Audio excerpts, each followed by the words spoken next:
Un jour, mon mari m'a lancé un verre en plein visage et, sans le savoir, a bouleversé mon existence pour toujours. Et contre toute attente, cela a tout changé pour le meilleur. Aujourd'hui, il est de retour, bien décidé à tout gâcher. À cause de lui, je porte à jamais une cicatrice sur la joue. C'est pourtant ce choc qui m'a réveillée. Jackson, mon mari, est rentré du travail un soir, complètement ivre. Et sans un mot, il m'a jeté un verre de bière à la figure. Pas un bonjour, pas une étreinte, rien d'autre que ce verre qui explose sur ma pommette et le sang qui coule aussitôt. J'ai filé dans la cuisine, un torchon plaqué contre ma joue, tandis qu'il hurlait que plus personne ne voudrait jamais de moi maintenant que j'étais, selon ses mots, abîmée. Aux urgences, le médecin m'a prévenu. La coupure allait laisser une cicatrice indélébile qui partirait de la tempe jusqu'au coin de la bouche. Il m'a demandé si je voulais porter plainte. J'avais toujours protégé Jackson, mais là, c'en était trop. Ce rêve d'être mannequin qu'il m'avait toujours interdit venait de s'envoler, et j'ai compris que je devais en finir avec lui. J'ai dit oui, je voulais porter plainte, même si sa mère m'appelait sans relâche pour me reprocher de ruiner l'avenir de son fils pour ce qu'elle qualifiait d'accident. 6 semaines plus tard, je vivais dans un foyer pour femmes, protégée par une ordonnance d'éloignement, le visage si marqué que les inconnus détournaient les yeux. Ma cicatrice avait cicatrisé en une sorte de croissant de lune sur la peau. Je portais des sweats à capuche, même en pleine chaleur, et je fuyais les miroirs, hantée par la voix de Jackson répétant « abîmé ». Peu à peu, j'ai trouvé la force d'aller au groupe de soutien, là où d'autres femmes portèrent les leurs, cicatrices visibles ou non. L'animatrice nous rappelait sans cesse que nous étions des survivantes et non des victimes. Mais je sursautais encore quand quelqu'un posait sur moi un regard insistant. Un jour, une photographe m'a abordée dans un café, fascinée par mon visage, disant que ça faisait des années qu'elle n'avait pas vu une telle force se dégager de quelqu'un. Selon elle, ma cicatrice me donnait une aura de déesse guerrière et elle m'a proposé de poser pour son projet consacré à la résilience. J'ai d'abord cru à une mauvaise blague, jusqu'à ce qu'elle me montre ses clichés. La lumière y soulignait la cicatrice d'une façon qui me donnait l'air puissante, pas brisée. En quelques semaines à peine, les photos ont fait le tour d'Instagram. Des millions de femmes les partageaient en me traitant de courageuse et de belle. Une agence de mannequins m'a contactée, précisément parce que mon visage racontait une histoire, à rebours des canons de perfection. Ma première campagne était pour une grande marque de cosmétiques, sur le thème « La beauté n'est pas parfaite ». Et mon visage a fini sur les affiches de Times Square. À chaque interview, on me parlait de cette cicatrice et je racontais sans détour ce que j'avais vécu avec Jackson. Rapidement, j'ai été invitée à témoigner dans des conférences sur les violences conjugales. Grâce à l'argent du mannequinat, j'ai pu créer une fondation pour aider les femmes victimes de violences. Je faisais la une des magazines et certaines venaient jusqu'à moi en pleurant, m'expliquant que mon parcours leur avait donné la force de partir. Quand mon histoire est devenue publique, Jackson a tout perdu. Son entreprise l'a licencié pour nuire à leur image. Sa mère, elle, m'a supplié de cesser de détruire sa vie. Mais je ne faisais que dire la vérité. Sophie, mon assistante, m'envoyait des captures d'écran prouvant qu'il vivait dans sa voiture depuis son expulsion et qu'aucun recruteur ne voulait de lui dès qu'on tapait son nom sur Google. Sa nouvelle petite amie l'a quitté en découvrant la vérité et ses amis ont disparu dès que la presse a parlé de l'affaire. En moins d'1 an, il est passé du statut de cadre marketing à celui de paria inemployable, alors que moi, j'étais sollicitée pour devenir le visage de campagne dédié aux survivantes avec un salaire à 6 chiffres. Je préparais mon intervention TED sur la façon de reprendre le pouvoir sur son histoire après un traumatisme quand mon avocate m'a appelée. Jackson m'attaquait en justice pour diffamation et préjudice moral. Il prétendait que j'avais ruiné sa vie en inventant tout, réclamant 10 millions de dollars de dommages et intérêts et exigeant que je n'ai plus jamais le droit de parler de lui. Il affirme posséder des preuves que tu t'es blessé toi-même pour l'accuser, m'a expliqué mon avocate en lisant la plainte. Il soutient que la cicatrice est auto-infligée pour capter l'attention, que tu as bâti toute ta carrière sur la ruine d'un homme innocent. J'ai senti mes mains trembler tandis qu'elle poursuivait la lecture. Selon lui, j'aurais tout orchestré pour devenir célèbre. Cerise sur le gâteau, il se défend lui-même, mais il est soutenu financièrement par des militants masculinistes qui présentent déjà l'affaire en ligne comme un cas d'accusation mensongère ayant brisé la vie d'un homme irréprochable. Mon avocate a marqué une pause avant d'ajouter, d'un ton grave, « Il veut un procès devant jury et affirme avoir des témoins prêts à certifier que tu étais instable et violente tout au long de votre mariage. » J'ai croisé mon reflet et fixé la cicatrice, convaincue que tout ce qu'il racontait était faux,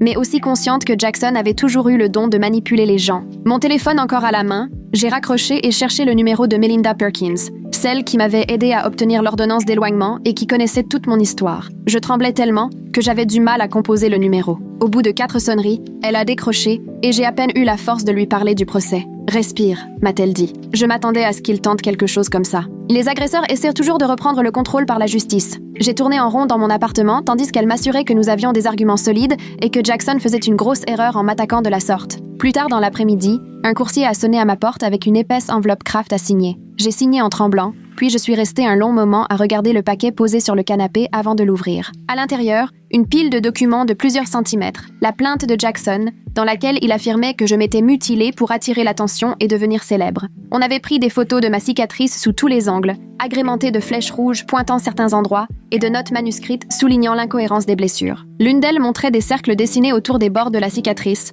accompagnés de commentaires expliquant que l'angle ne correspondait pas à un verre lancé. Une autre page rassemblait des captures d'écran de mon Instagram, avec des passages surlignés en jaune où je parlais de mon métier de mannequin. J'ai filé aux toilettes pour tout vomir, les papiers éparpillés partout sur le carrelage. Melinda m'a rappelé, et on est resté 3 heures au téléphone à passer en revue chaque accusation de Jackson. Elle lisait chaque reproche à haute voix, et je lui racontais précisément ce qui s'était passé cette nuit-là et pendant notre mariage. Jackson affirmait que je montais tout ça depuis des mois et que je m'étais blessée moi-même pour l'accuser d'agression, prétendant que j'avais cherché sur Internet comment causer des blessures au visage et choisi l'endroit idéal pour m'entailler afin de susciter la pitié. Melinda m'a expliqué que ce genre de procès est fait pour faire taire les victimes et les ruiner en frais d'avocat. Elle m'a dit « On a les lois anti-slap de notre côté. Elles protègent contre les procédures abusives destinées à empêcher les gens de s'exprimer. » Le lendemain matin, ma responsable de marque m'a appelée alors que je préparais mon café, avec cette voix professionnelle un peu froide qui ne présage rien de bon. Elle m'a dit « L'entreprise surveille la situation et ne retire pas encore ta campagne. »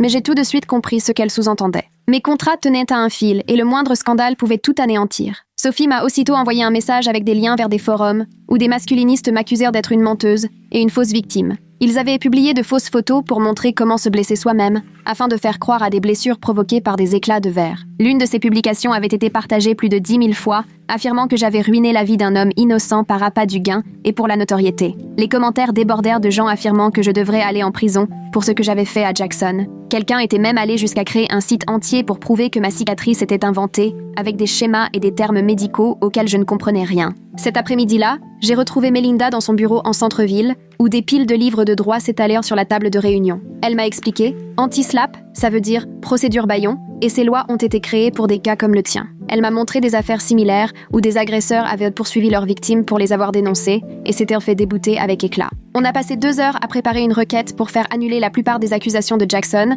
en les présentant comme des tentatives injustifiées de me museler. Elle a ajouté « Son accusation pour détresse émotionnelle ne tient pas parce que dire la vérité sur des violences n'est pas un motif valable de poursuite. » Le soir, Funmi m'a appelé du foyer pour femmes où j'étais restée après avoir quitté Jackson pour prendre de mes nouvelles. Elle m'a dit « Le fait que Jackson porte plainte contre toi, c'est une forme de violence qui continue. Il faut qu'on revoie tout de suite ton plan de sécurité. » On a envisagé tous les scénarios possibles de ce que Jackson pouvait tenter et comment je pourrais me protéger s'il allait plus loin. Elle m'a rappelé « Change régulièrement de trajet pour aller au travail et préviens toujours quelqu'un de l'endroit où tu es. » Funmi m'a aussi conseillé de tout documenter, de garder une trace de chaque message de harcèlement en ligne, au cas où il faudrait tout présenter au tribunal. Ce soir-là, je suis restée assise sur mon lit, le téléphone à la main, à faire défiler des centaines de vieilles photos prises au cours des 5 dernières années. On y voyait mon visage d'avant la cicatrice, où je souriais sur chaque cliché, puis des photos prises pendant mon mariage, où mon sourire s'effaçait peu à peu jusqu'à disparaître. Celles d'après mon départ montrèrent la cicatrice en train de guérir, passant de la marque rouge et vive à la courbe pâle qu'elle est devenue aujourd'hui. J'ai retrouvé une photo de notre mariage, où la main de Jackson serrait mon bras si fort que ma peau en était plissée, et une autre, prise lors d'une soirée professionnelle, montrait un bleu sur mon épaule que j'avais essayé de cacher sous le maquillage, mais qui restait apparent. Ces photos me rappelaient tout ce que j'avais traversé et ce que je voulais protéger en décidant de raconter mon histoire. Le lendemain, Melinda m'a appelé pour me prévenir que la phase dite de découverte permettait à Jackson de demander l'accès à mes textos, mes mails, mes dossiers médicaux. L'idée que ses avocats puissent le fouiller dans des années de messages privés et tout retourner contre moi me donnait des frissons. Ils pouvaient même réclamer mes notes de thérapie, où j'avais livré mes pensées les plus douloureuses après l'avoir quitté, ou encore fouiller dans mon dossier médical pour tenter de prouver que je m'étais déjà blessée. Melinda m'a rassurée. On contestera chaque demande abusive, mais il faudra quand même partager certaines choses dans le cadre de la procédure. L'après-midi, Élise m'a appelé pour parler du vernissage de la galerie prévu le mois prochain, où seraient exposées les photos qu'elle avait faites de moi. Elle craignait que la polémique détourne le public, ou que des manifestants viennent perturber l'événement. On a envisagé de reporter, mais j'ai refusé. Je ne laisserai pas Jackson prendre le contrôle de ma carrière ni m'obliger à me cacher. Ces photos racontent que la survie, la force, et reculer maintenant reviendrait à lui donner raison, encore une fois. 3 jours plus tard, j'ai reçu une notification d'un mail venant d'une adresse inconnue. En l'ouvrant, j'ai senti mon estomac se nouer. Il contenait 4 photos où l'on voyait apparemment ma main tenant une lame de rasoir contre mon bras et mon visage, du sang coulant sur chaque image. Les photos étaient de si bien faites que, sans savoir, j'aurais pu croire qu'elles étaient authentiques. L'expéditeur avait écrit « À moins que tu n'admettes publiquement avoir menti à propos de Jackson et que tu retires toutes tes accusations, ces photos seront envoyées à tous les médias qui ont relayé ton histoire. » J'avais les mains qui tremblaient en transférant tout à Melinda, qui m'a appelé 10 minutes plus tard. Ne réponds à rien, ni en ligne, ni en interview, le temps que je prépare notre requête anti-slap. Elle a ajouté « C'est de l'intimidation, du chantage presque classique, on va s'en occuper légalement. » Mais rester silencieuse alors que les rumeurs s'enflammaient sur les réseaux était 1000 fois plus douloureux que n'importe quelle blessure physique. J'ai passé la journée à voir les notifications s'accumuler, les gens commençant à douter, à se demander si finalement, Jackson n'avait pas raison. Le soir venu, j'ai ressorti mon dossier avec l'ordonnance de protection et relu chaque page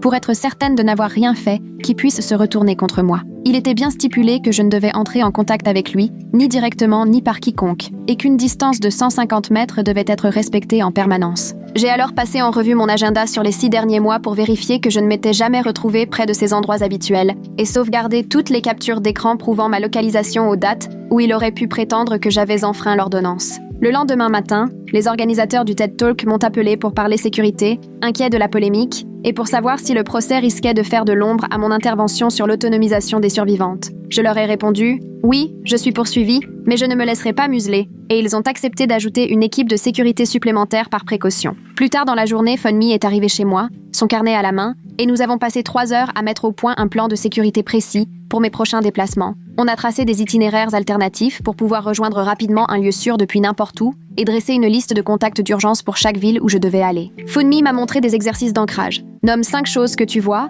4 que tu peux toucher, 3 que tu entends, 2 que tu sens, 1 que tu goûtes, pour éviter de perdre pied si l'angoisse montait pendant une audition. On a même répété des scénarios où l'avocat de Jackson tenterait de me pousser à bout et appris à respirer pour rester impassible. Cette nuit-là, vers 2 heures du matin, incapable de trouver le sommeil, je tournais en rond, obsédée par la crainte que tout le monde finisse par croire la version de Jackson. J'ai fini par appeler Elise, même s'il était tard. Elle a décroché à la 2e sonnerie, comme si elle attendait mon appel. Elle m'a rassurée. « Ta cicatrice, c'est ta vérité. Aucune manipulation ne pourra effacer la preuve médicale de ce qui t'est arrivé. » Elle a proposé qu'on documente aussi tout le parcours judiciaire en photo pour montrer la réalité de la bataille qu'on livre contre son agresseur devant la justice. La semaine suivante, Melinda a déposé la requête anti-slap, affirmant que témoigner sur les violences conjugales relevait de la liberté d'expression sur une question d'intérêt public. Le dossier faisait 40 pages, rempli de jurisprudence prouvant que la justice protégeait systématiquement le droit des survivantes à raconter leur histoire. Melinda était confiante, mais elle m'a averti que l'équipe de Jackson ne lâcherait rien et ferait tout pour compliquer la procédure. 2 jours plus tard, Jackson a publié un texte de 20 pages sur un site masculiniste, truffé de captures d'écran de nos échanges pendant le mariage, complètement sortis de leur contexte. Un message où je plaisantais sur ma maladresse,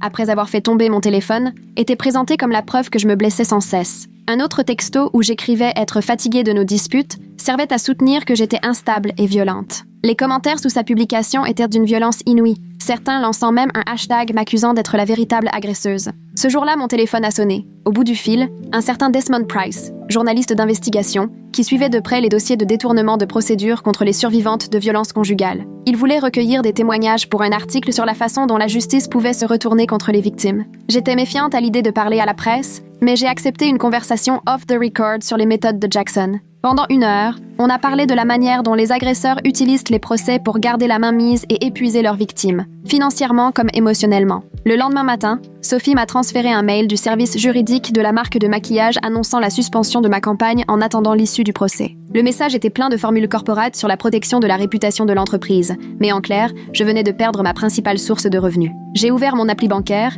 calculé combien de temps mes économies suffiraient en payant Melinda et mes dépenses courantes. Si ça traînait plus de 6 mois, ce serait la catastrophe. Sophie m'a aidé à revoir le budget, éliminer le superflu et à commencer à contacter d'autres marques pour savoir si quelqu'un accepterait encore de travailler avec moi malgré la polémique. Presque toutes se sont restées silencieuses, et celles qui ont répondu ont dit qu'elles attendraient la fin de la procédure. Ce soir-là, j'ai regardé ma cicatrice dans le miroir de la salle de bain en pensant à la façon dont elle était passée de la honte à la force, avant de devenir la nouvelle cible de Jackson pour essayer de m'anéantir encore une fois. Le lendemain matin, Funmi m'a appelé en insistant sur l'importance de tenir bon pendant les interrogatoires, car l'équipe de Jackson voudrait me pousser à bout. Elle est venue chez moi, armée d'une pile de documents, et a commencé à m'entraîner aux pires questions imaginables. « As-tu déjà frappé Jackson en retour ?» m'a-t-elle lancé alors que j'étais assise sur le canapé, tâchant de ne pas trembler. « Parle-moi de ta consommation d'alcool durant le mariage. » Elle allait de plus en plus loin, tout en m'apprenant à compter mes respirations avant de répondre, pour ne jamais perdre le contrôle. Nous avons passé 3 heures à répéter, elle jouant l'avocate de Jackson et se montrant de plus en plus incisive à chaque passage.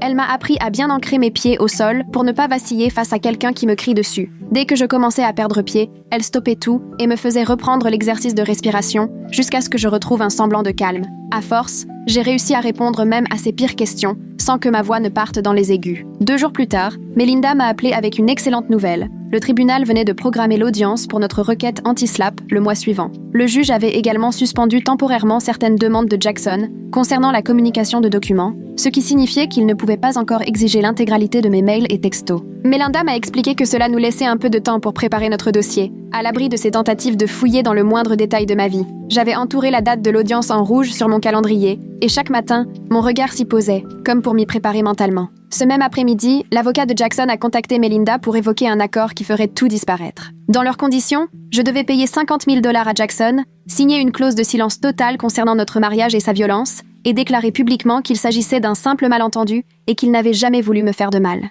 Melinda m'a lu la proposition au téléphone, pendant que je faisais les 100 pas dans ma cuisine, écœurée. Je lui ai dit que je refusais catégoriquement tout accord m'imposant le silence, puisque ma carrière repose justement sur le fait de raconter ma vérité. J'ai accepté d'envisager des limites précises, ne pas citer Jackson dans des campagnes rémunérées, ni utiliser son nom complet dans des publicités. Mais il était hors de question de me taire sur les violences conjugales. Personne ne m'enlèverait ma voix. Melinda a donc rédigé une contre-proposition protégeant mon droit à la parole, tout en offrant à Jackson un peu de confidentialité dans le cadre commercial. Le lendemain matin, Sophie m'a envoyé un lien vers un podcast masculiniste qui m'a glacé d'effroi. Ils avaient récupéré un message vocal que j'avais laissé à Jackson 6 mois plus tôt et l'avaient trafiqué pour me faire passer pour une folle. Dans le message complet, je l'appelais parce qu'il était venu à ma salle de sport, violant ainsi l'ordonnance d'éloignement, mais ils avaient coupé tout le contexte pour ne garder que le passage où je criais, épuisée, pour qu'il me laisse tranquille. Les commentaires en dessous me traitaient de déséquilibrée, de violente, affirmant que j'avais toujours été la vraie agresseuse. L'enregistrement tournait partout sur les réseaux, avec des mèmes sur les ex-femmes prétendument hystériques qui détruiraient la vie d'hommes innocents.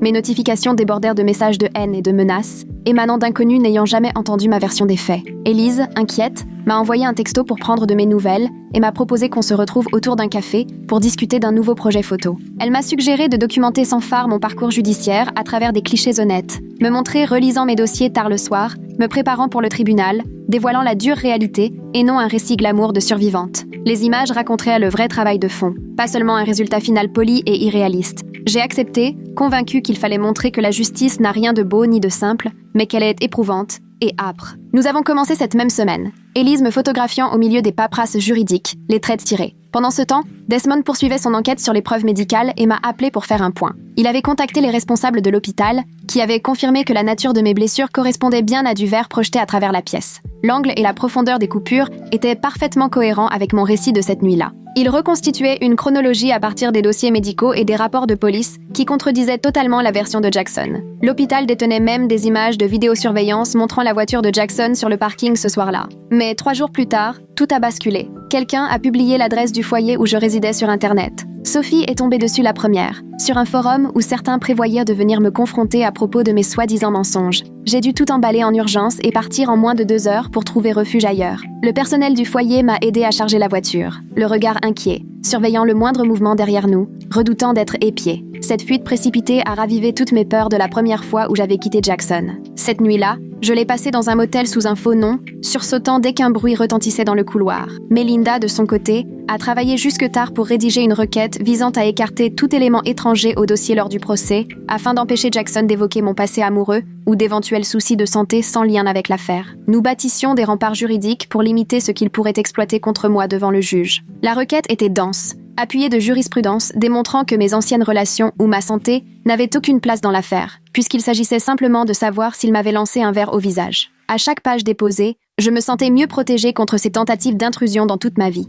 Ma thérapeute, elle, a proposé des séances supplémentaires pour me préparer au contre-interrogatoire et m'a entraînée à des techniques d'ancrage verbal. Elle m'a appris à marquer une pause, à respirer avant de répondre, peu importe l'agressivité de l'avocat. Nous avons simulé différents scénarios où elle m'interrompait ou déformait mes propos pour tester ma capacité à rester impassible. Elle me rappelait sans cesse que garder mon sang-froid n'avait rien à voir avec de la faiblesse, mais que c'était une force pour ne pas lui laisser le pouvoir. Ces techniques ont été repensées pour maintenir mon autorité face à quelqu'un qui chercherait à me faire perdre pied par intimidation. 3 jours plus tard, sans prévenir, mon ancienne voisine m'a appelé. Elle avait vu passer les infos sur la plainte de Jackson et voulait m'apporter son aide. Elle avait vécu à 2 portes de chez nous pendant 3 ans et avait entendu Jackson crier à travers les murs bien plus souvent qu'elle ne pouvait s'en souvenir. Elle se rappelait avoir dû appeler la police à 2 reprises, quand tout était devenu invivable, et elle avait bien remarqué les marques sur mes bras alors que je venais récupérer des colis dans le couloir. Sa voix tremblait quand elle m'a avoué qu'elle s'était souvent demandé, avec le recul, si elle n'aurait pas dû faire davantage. Je lui ai donné le numéro de Melinda, et elle a accepté de témoigner sur tout ce qu'elle avait observé au fil de ces années. Le simple fait de savoir que quelqu'un d'autre pouvait confirmer mon histoire m'a soulagée au point de fondre en larmes dans ma voiture pendant 21 minutes. Mais ce même après-midi, Sophie m'a transféré un mail venant d'une autre marque de cosmétiques qui annulait notre prochaine campagne, d'une valeur de 40 000 €, en prétextant des inquiétudes liées à la procédure en cours et au risque pour leur image, tout en me souhaitant bon courage pour traverser mes problèmes personnels. J'ai alors ouvert mon tableau de finances pour voir combien de temps mes économies tiendraient face aux frais juridiques qui s'accumulaient et la chute de mes revenus. 3 mois, si je faisais attention, 4 en serrant vraiment la ceinture. La réalité du prix à payer pour me défendre m'a frappé plus violemment que tous les mensonges de Jackson. Le lendemain matin, Desmond m'a appelé avec des infos qu'il avait dénichées sur le groupe masculiniste finançant Jackson. Il avait remonté la piste de leurs dons via des registres publics et découvert que la majorité des fonds provenaient de sociétés écrans anonymes enregistrées dans le Delaware. Ce même réseau avait déjà financé des campagnes de harcèlement contre d'autres femmes qui avaient osé prendre la parole publiquement. Il m'a demandé si je voulais qu'il dévoile tout ça dans son article, mais l'idée de devenir une cible encore plus visible me terrifiait. Ces groupes avaient déjà publié l'adresse de mon refuge en ligne,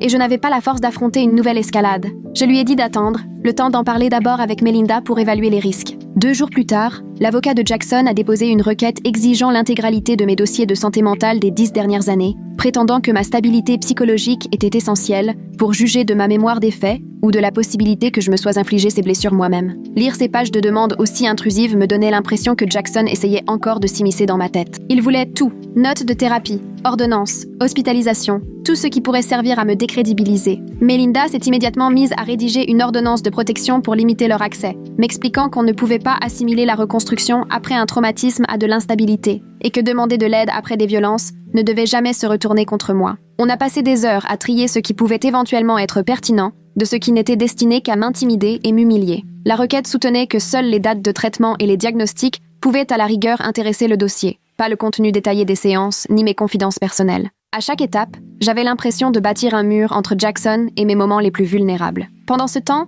Élise travaillait sur les photos prises lors de nos séances de documentation et m'a proposé de venir voir les tirages d'essais. Sur les images, j'étais entourée de dossiers, la fatigue marquée sur mon visage. Sur une autre, je m'entraînais à répondre à une déposition devant le miroir, les poings crispés, rien d'inspirant ou de glamour comme les photos de campagne, juste la réalité nue de ce que c'est, survivre. Pour la première fois, je voyais mon histoire autrement, pas seulement comme une douleur, mais comme une force. Elle voulait publier la série pour montrer la face cachée, brute, de la quête de justice. Le greffier du tribunal nous a appelés pour nous informer que la juge Sinead Maloney avait été désignée sur notre dossier. À l'évocation de son nom, Melinda a tout de suite affiché un grand sourire. Cette juge était connue pour la rigueur de ses audiences et sa capacité à couper court aux effets de manche. Elle ne laissait pas les avocates transformer le prétoire en théâtre et restait implacablement concentrée sur les faits. Melinda a dit que c'était une aubaine pour nous, vu qu'on avait des preuves solides et des témoins à présenter. Dans son tribunal, ce seraient les faits qui priment, pas la mise en scène. Une semaine plus tard, nous avons reçu la décision concernant la demande de Jackson sur mes dossiers médicaux.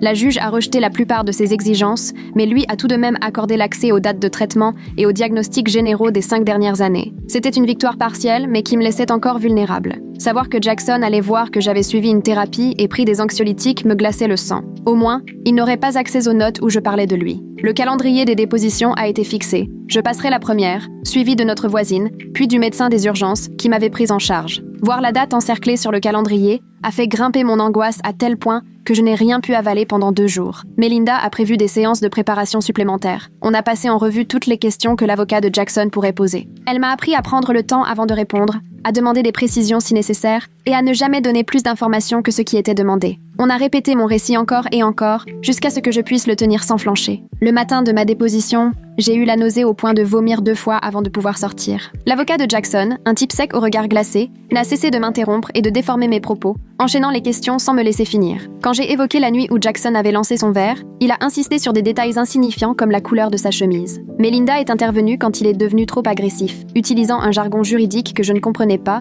mais qui me protégeait dans le cadre de la procédure. Je me suis accrochée à mes exercices de respiration et j'ai gardé mes réponses brèves et précises. Lorsqu'il a insinué que j'avais bu ce soir-là, j'ai simplement répondu « non », sans me justifier, même si j'avais envie de hurler. 6 heures de questions destinées à me faire douter de moi et à me faire passer pour une menteuse. Mais je suis restée droite, en m'appuyant sur toutes les techniques d'ancrage que ma thérapeute m'avait transmises. Mes mains sont restées posées sur la table, sans trembler, et j'ai gardé une voix calme même lorsqu'il haussait le ton. L'interrogatoire a finalement pris fin après ce qui m'a paru une éternité, alors qu'il n'avait duré que 6 heures pendant lesquelles il a tout fait pour me déstabiliser. 2 jours plus tard, notre ancienne voisine est venue pour témoigner à son tour, visiblement tendue mais résolue. Elle avait apporté les rapports de police qu'elle avait faits après avoir appelé à cause des cris qui traversaient la cloison. En racontant les bleus qu'elle avait remarqués sur mes bras quand je venais chercher le courrier, ses mains tremblaient, et elle se souvenait que je trouvais toujours une excuse en prétendant être maladroite. L'avocat de Jackson a essayé de mettre en doute ses souvenirs ou de la faire passer pour quelqu'un qui exagérait, mais elle avait noté toutes les dates dans son carnet,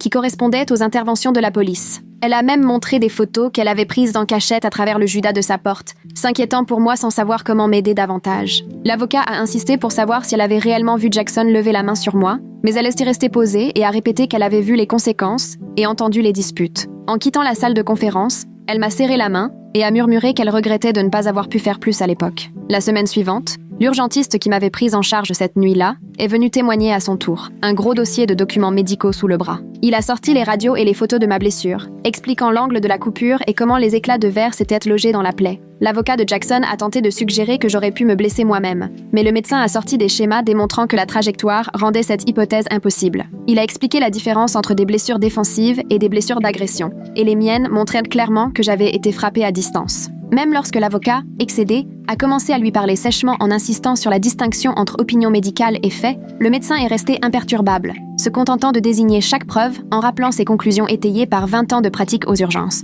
3 jours plus tard, ce fut au tour de Jackson de déposer, et Melinda m'a averti que cela risquait de déraper, puisqu'il se défendait désormais seul. Il est arrivé vêtu d'un costume froissé, le visage marqué par la fatigue, des papiers débordant de sa mallette. Melinda a commencé par des questions basiques sur la soirée où il avait jeté le verre, mais son récit changeait à chaque réponse. D'abord, il a nié sa présence, puis il a admis être là tout en prétendant que je m'étais blessée sans lui. Puis il a parlé d'un accident. À chaque demande de précision de Melinda, il s'agaçait, haussait la voix, criant au complot visant à le détruire. Melinda, impassible, lui rappelait de répondre simplement en notant soigneusement chaque contradiction. À un moment, il a frappé la table et s'est mis à hurler que j'étais une manipulatrice qui avait tout orchestré. La greffière a dû le rappeler 3 fois à l'ordre car ses propos devenaient inintelligibles. Au final, il avait changé de version 12 fois et fini par reconnaître avoir bu ce soir-là, après l'avoir nié plus tôt. 2 semaines plus tard, nous nous sommes rendus au tribunal pour l'audience anti-SLAPP, où Melinda devait démontrer que mon témoignage sur les violences subies relevait de la liberté d'expression. La salle était pleine de journalistes et de quelques militants masculinistes venus soutenir Jackson.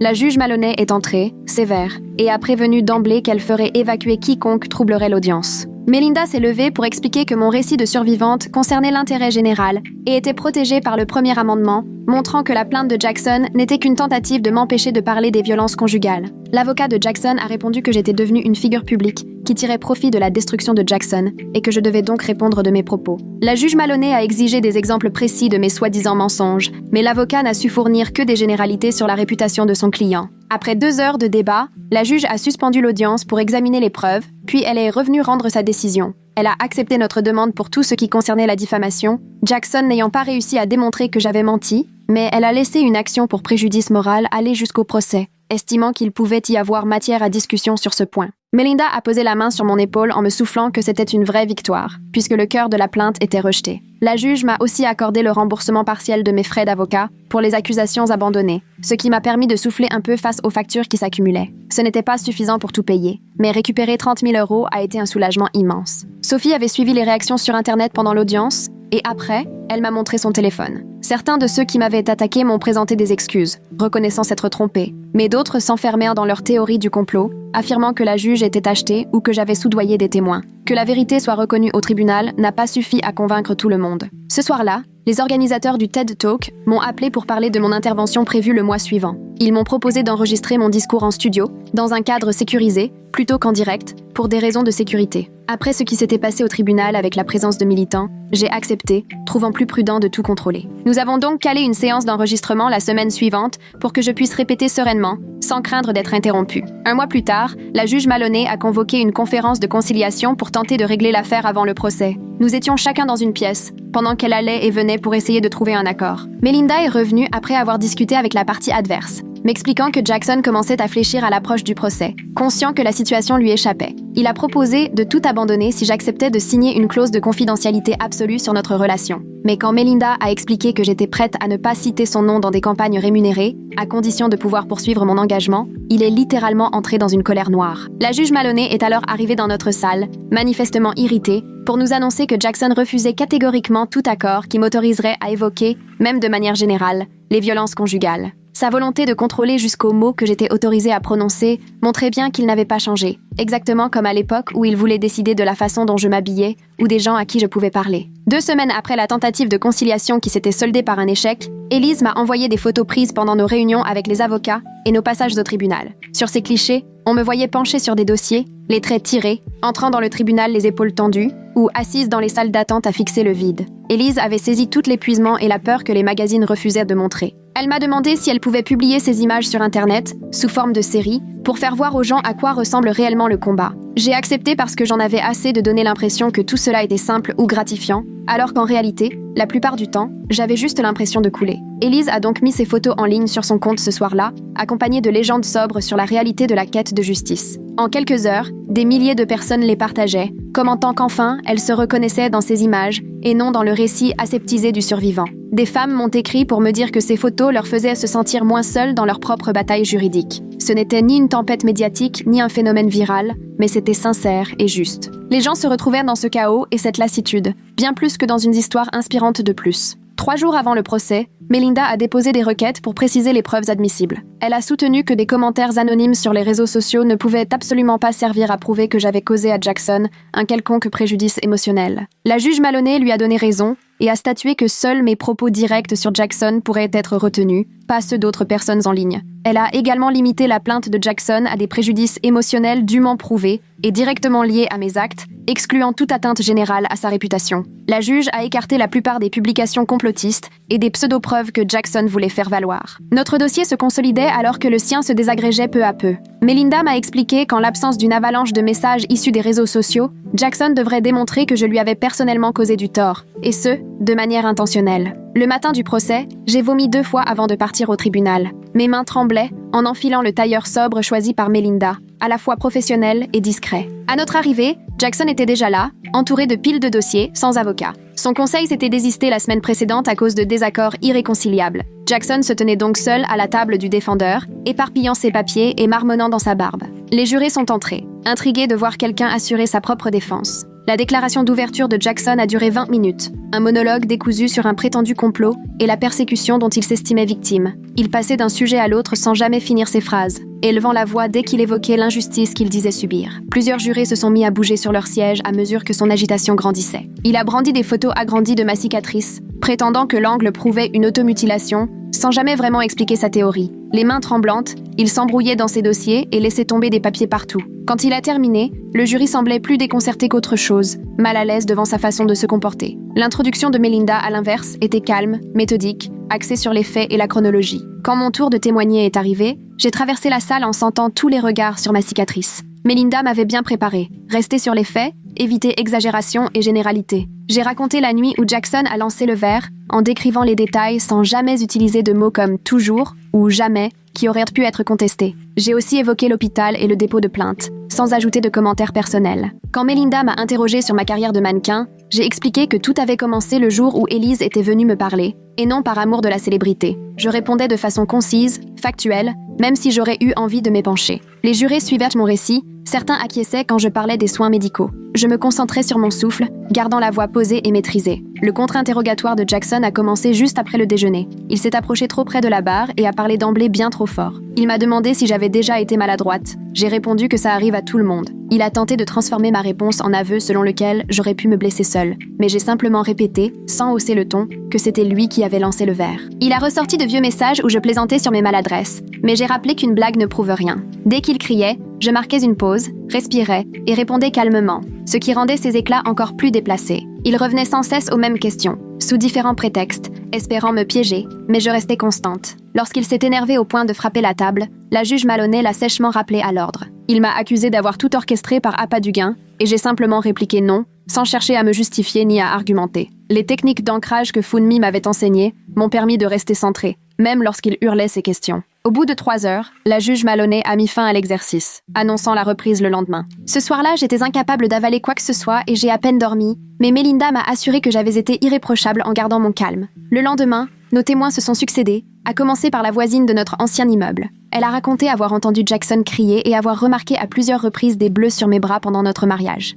Elle avait appelé la police à 2 occasions, quand les disputes dégénéraient, et avait gardé les rapports pour preuve. Jackson a tenté de la faire vaciller pendant le contre-interrogatoire, mais elle était restée imperturbable, ne parlant que de ce qu'elle avait vu de ses propres yeux. Le médecin des urgences a expliqué la nature et l'orientation de ma blessure, démontrant sans équivoque qu'elle provenait de face. Il a précisé en quoi les blessures auto-infligées diffèrent, ajoutant que la mienne ne correspondait en rien à ces cas de figure. Sa rigueur et son sang-froid imposèrent le respect, rendant toute contestation vaine. Une collègue dont j'avais totalement oublié l'existence a témoigné à son tour, racontant m'avoir vue en pleurs au travail, la peau entaillée. Par inquiétude, elle avait même pris soin de noter les dates dans son agenda. Malgré les interruptions répétées de Jackson, la juge Maloney a balayé chacune de ses objections d'un ton ferme. Lorsque le médecin a réfuté la théorie de l'automutilation avancée par Jackson, il a littéralement perdu pied en pleine audience. Hurlant que le médecin mentait et participait à un complot contre lui, il a ignoré les injonctions de la juge qui lui ordonnait de se rasseoir, continuant à vociférer sur la prétendue corruption du tribunal. La juge, agacée, l'a menacé d'outrage et a appelé l'huissier, ce qui a fini par le faire taire. Les jurés, stupéfaits, le regardaient avec malaise tandis qu'il marmonnait furieusement dans son coin. Plusieurs d'entre eux m'ont adressé un regard compatissant, choqués par la violence de sa réaction. Sa véritable nature éclatait au grand jour et il devenait impossible d'ignorer qui il était vraiment. Lors des plaidoiries, Melinda s'est levée, posée, pour parler de la nécessité de dire la vérité même face à la censure. Elle a rappelé au jury que les victimes ont le droit de prendre la parole sans risquer d'être poursuivies, soulignant que jamais je n'avais cité le nom de Jackson dans une campagne rémunérée et que mes propos étaient toujours restés factuels lorsqu'on me questionnait directement. Elle a démontré que le procès n'était qu'une tentative de me museler, tout comme il l'avait fait durant notre mariage. À l'inverse, la défense de Jackson n'a été qu'un long monologue décousu sur la persécution dont il se disait victime, incapable d'expliquer pourquoi tant de témoignages venaient corroborer mon récit ou pourquoi les preuves médicales jouaient en ma faveur. Après 4 heures de délibération, alors que je tournais en rond dans le couloir en luttant contre la panique, le jury est revenu avec un verdict sans appel. Il statuait en ma faveur sur tous les points et déclarait Jackson responsable d'abus de procédure. Aucun dédommagement ne lui a été accordé et ils ont souligné la crédibilité de mon témoignage, à l'opposé du sien. Recevoir ce verdict, c'était comme si le monde entier confirmait enfin ma parole. Le soulagement m'a submergée, au point que j'ai éclaté en sanglots sur place. 2 semaines plus tard, retour au tribunal pour l'audience sur les frais d'avocat, suite à la décision anti-SLAPP. La juge Maloney a examiné les factures et m'a accordé 40 000 $, même si mes frais dépassaient les 60 000. Ce n'était pas la totalité, mais cela limitait tout de même la casse financière causée par cette procédure. Jackson avait 30 jours pour faire le chèque, sous peine de saisie sur salaire. En quittant le tribunal une dernière fois, je me sentais plus légère, malgré les 20 000 $ de dettes qui me restaient sur les bras. 3 semaines plus tard, Melinda m'a convoquée à son cabinet pour régler les derniers détails avec l'avocat de Jackson. Il tenait à obtenir un accord écrit pour les futures campagnes, et j'ai compris l'importance de fixer des limites claires pour la suite. Nous avons passé 4 heures à disséquer chaque phrase du contrat, Jackson en face de moi, plus effacé que jamais. Les conditions étaient simples, je m'engageais à ne plus mentionner son nom dans des publicités ou des contenus sponsorisés, tout en gardant la liberté de sensibiliser et de témoigner lors de conférences sur les violences conjugales, à condition de rester générale. L'avocat de Jackson a tenté de durcir les restrictions, mais Melinda a vite remis les choses au clair en affirmant que les survivantes ont le droit de raconter leur parcours. Lorsque nous avons enfin signé, Jackson n'a pas croisé mon regard. Ses mains tremblaient en signant. Le lendemain matin, ma conférence TED, enregistrée des semaines plus tôt, a enfin été mise en ligne après des mois de préparation. Je l'avais tournée à l'écart du tumulte, juste avant le procès, à un moment où j'arrivais encore à me concentrer. Pendant 18 minutes, j'y abordais des sujets concrets comme la recherche d'avocats sensibilisés ou la gestion des démarches de protection, tout en expliquant comment le système judiciaire laisse trop souvent tomber les victimes et quels appuis m'avaient vraiment soutenu. Dès les premières heures, la vidéo a été vue 200 000 fois, suscité des partages et des commentaires enthousiastes sur l'aide concrète qu'elle apportait. Des femmes m'ont écrit pour me dire qu'elles avaient mis de côté ma liste de ressources, s'en inspirant pour bâtir leur propre plan de sécurité. Les commentaires fourmillaient de témoignages de survivantes partageant leurs astuces, d'avocats offrant bénévolement leur aide partout dans le pays. Après une semaine, la marque de maquillage a recontacté Sophie pour relancer une campagne avec de nouvelles consignes. Ils souhaitaient me confier leur gamme de fond de teint, mais cette fois avec un message centré sur la résilience plutôt que sur mon histoire personnelle. Le contrat imposait des règles strictes pour les publications sur les réseaux sociaux et les interviews, mais les revenus m'aideraient à rembourser mes dettes judiciaires. Sophie a négocié 2 jours durant pour obtenir de meilleures conditions, tandis que d'autres marques restaient en retrait, observant l'évolution de la situation. 3 petites entreprises m'ont également approché, mais préféraient attendre que la polémique se tasse avant de s'engager. J'ai signé le contrat de maquillage en sachant que ce n'était qu'une première étape vers la reconstruction de ma carrière, étape par étape, avec prudence. L'article de Desmond est paru dans un grand magazine la semaine suivante, sous le titre « Quand les procès deviennent des armes ». Il y relatait des mois d'enquête sur la façon dont certains agresseurs se servent de la justice pour continuer à contrôler leurs victimes après la séparation. Mon histoire figurait parmi 5 exemples illustrant ces procès abusifs, destinés à épuiser les ressources et à réduire les survivantes au silence. Desmond s'était appliqué à éviter tout sensationnalisme, préférant mettre en lumière les failles systémiques plutôt que les affrontements personnels. L'article publiait aussi des chiffres édifiants sur le nombre de survivantes confrontées à des procédures de représailles et le peu d'États offrant de vraies protections anti-SLAPP. Des spécialistes du droit interrogés dans l'article réclamèrent des réformes ainsi que de meilleures protections pour celles et ceux qui osent s'exprimer. L'article a été repris par plusieurs médias et a lancé un vrai débat parmi les juristes sur l'abus des procédures. Cette même semaine, j'ai fait un chèque de 15 000 $ au refuge FundMe, destiné à leur programme d'aide juridique. Cela représentait un tiers des honoraires que j'avais pu récupérer, mais il me tenait à cœur que d'autres femmes puissent bénéficier de l'accompagnement de professionnels compétents. Lorsque FundMe a reçu le chèque, ils m'ont appelé, bouleversée, pour m'expliquer que ce don allait permettre d'offrir des consultations juridiques gratuites à des dizaines de femmes. Le refuge a d'ailleurs publié un communiqué annonçant l'élargissement de ses services, et dans les jours qui ont suivi, 3 autres donateurs ont décidé de verser la même somme. Savoir que cette contribution allait aider d'autres femmes à affronter le même système que celui que je venais de traverser donnait un sens à tout ce que j'avais enduré. 2 jours plus tard, Melinda m'a transféré un mail du tribunal au sujet des sanctions infligées à Jackson, suite à ses manquements pendant la phase de découverte. Le juge avait tout évalué et l'a condamné à suivre un programme de responsabilisation pour auteur de violence, d'une durée de 52 semaines. Il devait donc participer chaque semaine à des séances de groupe et rendre des devoirs sur la prise de responsabilité et le changement de comportement. En cas d'absence à plus de 3 séances, il risquait d'être poursuivi pour outrage au tribunal, voire d'aller en prison.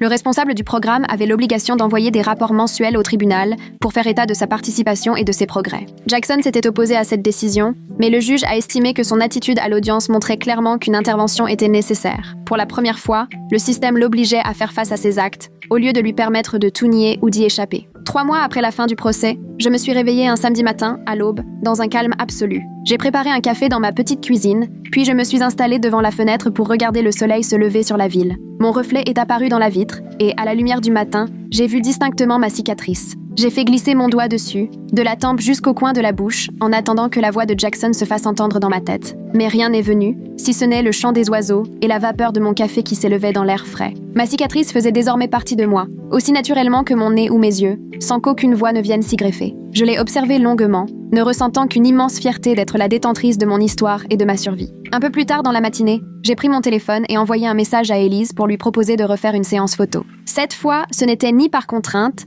ni parce qu'on me le demandait, ni pour respecter une quelconque échéance. Je lui ai simplement dit que j'étais prête à mon rythme, quand je le sentirais, et que nous pouvions prendre le temps de préparer quelque chose qui ait vraiment du sens. Elle m'a répondu sans attendre, pleine d'idées pour immortaliser ce nouveau chapitre où, enfin, c'est moi qui donnais le tempo. On s'est donné rendez-vous la semaine suivante autour d'un café pour discuter de ce à quoi peut ressembler la guérison quand on l'amène à sa façon. Voilà, c'est la fin de l'histoire. Merci d'être resté à mes côtés, comme lors d'une longue conversation nocturne au téléphone. On se retrouve dans la prochaine, après une petite pause gourmande.